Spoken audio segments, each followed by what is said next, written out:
All right, so today we are going to be looking at a play to beat a 2-3 zone. Okay, so this is a play that I've discovered, and I'm a huge fan of it when looking to attack and beat a 2-3 zone. Well, let's take a look at it. Okay, so what we're going to set up, we're going to have no player on this wing. We're going to have two players in these kind of dunker spots down here near the rim. We're going to have one player on the wing on this side, and we're going to have two players, right above the 3-point line on the left side of the floor. Okay, so the first thing that we are going to have happen is number one is going to pass the ball here to number two, and that's just to kind of shift this zone a little bit, right? We'd anticipate the zone kind of moving a little bit. They obviously want to, look on this side of the floor. We want to fake the defense into thinking that, something's going to happen on this side of the floor, when in reality, it's not. So number two is going to pass the ball back to number one. Now, as that happens, number one is actually going to shift over to the side a little bit, and then number two is going to follow, right? They're going to fill that spot. Number one's kind of shifting to the side. Now, what we're going to have happen is number four is going to come up here and set a screen, right, on number two for number one to come off that screen. So number one's going to come off that screen.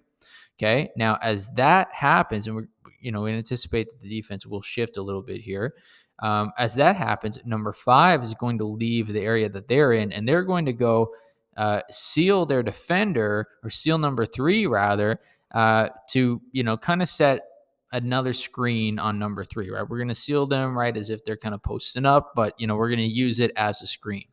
Okay, so number two is going to continue moving. Now, number one is going to come off that screen being set by number four, and they're going to have a wide open lane to the basket.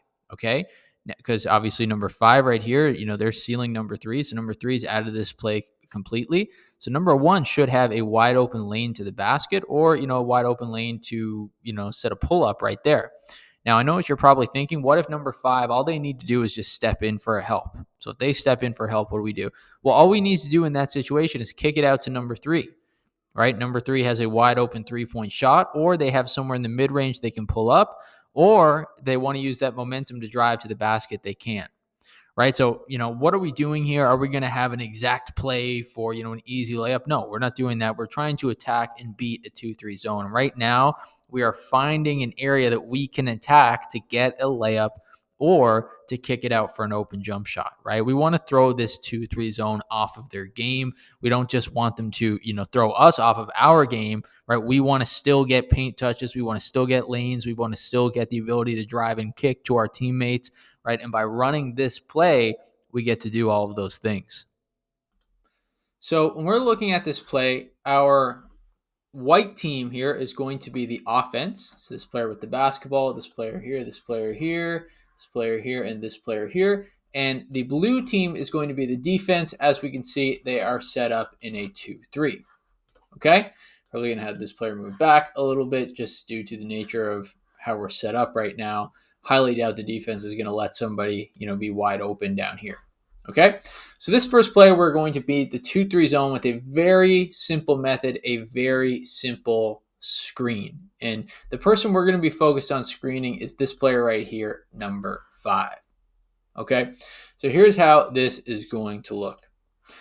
We're going to start like this. We're set up. We're going to shift things over to the right a little bit. Okay, we're going to have the ball right here. We're going to shift things over to the right.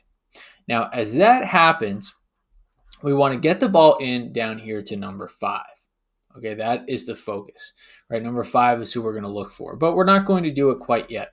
The first thing that we're going to have happen is we're going to have number 4 basically screen number 5 by sealing them, right? They're basically going to post up, turn their back to them, and basically take number 5 out of the play. Okay, we're going to have number 4 do this right here, right? We are sealing number 5. As that is happening, number 5 on our team, we're going to swing the ball over here to number 2. And number 5 on our team is going to look right here for the basketball. They're going to be cutting through, and we should be able to get them the basketball pretty easily. If we're not able to do that and number 4 cheats to stop the ball, right, we also have an opportunity right here to pass the ball to number 3. To pass the ball to number 3 for an open layup, or if this player number 4 decides to come and help out onto number 5, number 3 can start cutting and use their momentum for a wide open layup themselves, or they can stay behind the 3-point line and we can kick it out to them for a 3-point shot. Okay, let's reset it once more. Number 1 is right here. Number 2 is right here. Okay, we have number 5 on the high post, number 4 on the low post, and they are set up in their 2-3. Okay, number 2 is going to shift this way. Number 1 is going to shift this way, and we're going to feed the ball from number 1 to number 2. Okay, again, number 4 is going to come seal number 5. They're going to turn their back to them and basically post up to eliminate them from the play. Number 5 is going to cut. If we can get the ball into number 5, that's going to be a wide open layup. If number 4 decides to stop the 2-3 and cheat a little bit, then we're going to kick it out to number 3. So 2 options there. The number 3 can shoot the basketball or can drive it to the basket and use their momentum that they have. And, they've already beat that first defender because that first defender is here helping out on number 5 on the white team. So a few options here. That is a good way to beat the 2-3 zone. Let's look at some other ways. All right, so as we can see right here, we have our 2-3 zone, right? And in this situation, the blue team is the defense. So they're in their 2-3, right? They have 2 players, that are, handling the 3-point line extended, and then they have 3 players back here who are handling the key, right? So it's important that we as teams don't fall into the traps that, a 2-3 zone, like I said, want us to fall into, right? Which is typically, they want us to shoot contested mid-range shots or outside shots because that paint is pretty clogged up right now. We're not really going to have too many opportunities to drive inside the paint. And that's kind of the whole goal with the 2-3 zone.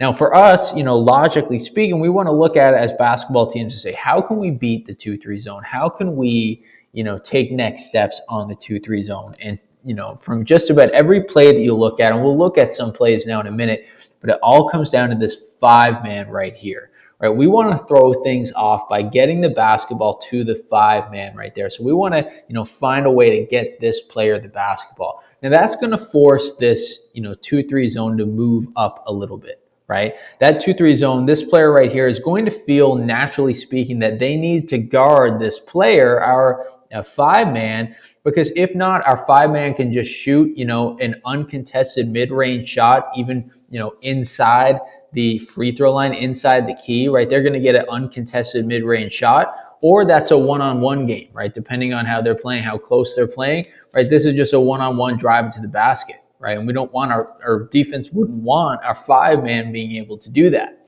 Right? So, for us, we want to get the ball into, our 5, and that's going to force this defender to move up and guard our 5-man a little bit. Now, how this will work for our team, what I like to do is I like to bring one player high, right? And then I want to get another player, right now this is our point guard, but it wouldn't be. Let's maybe swap these out. I want to get a player in that dunker spot.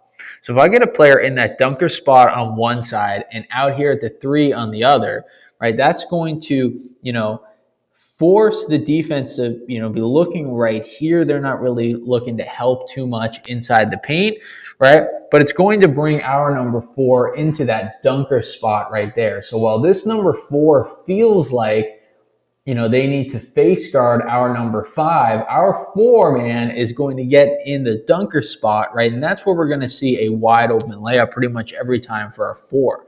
Right, we're also going to have this player nice and wide. So, number 3 right here, they can't fully cheat, right? They can't fully cheat and move into that dunker spot. Otherwise, we're going to be able to kick it out to our 3 for a wide open 3-point shot.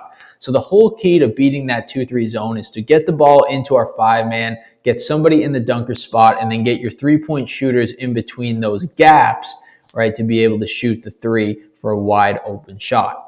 But now let's look at some specific plays, specifically one play that's run by Duke that we can use to beat a 2-3 zone.